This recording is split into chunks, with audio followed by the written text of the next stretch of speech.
নমস্কার বন্ধুরা, আমি আপনাদের জন্য নতুন একটা ভিডিও করলাম, যেটা হচ্ছে আজকাল অফিসের, যেটা অনেকে দূর থেকে আসে কিন্তু খুঁজে পায় না। ডুয়ার্স আপনারা কীভাবে এটা খুঁজবেন সেটা আপনাকে দেখাচ্ছি।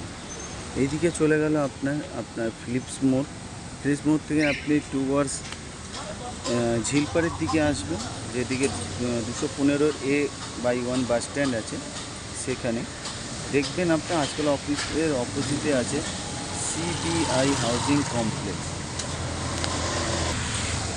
ঠিক তার অপোজিটেই দেখবেন আপনাদের আজকাল অফিস আছে, যেটা আপনি টুয়ার্স ফিলিপস মোড় থেকেও আসতে পারেন, টুয়ার্স আপনি ঝিলপাড়ের দিক থেকেও আসতে পারেন। এই আজকাল অফিসটা যারা চেনেন না, আপনারা একটু এই ভিডিওটা ভালো করে দেখে নেবেন, দেখে আপনি সেভ করে নেবেন, আর আমার চ্যানেলটাকে সাবস্ক্রাইব করবেন আর একটা লাইক করে দেবেন।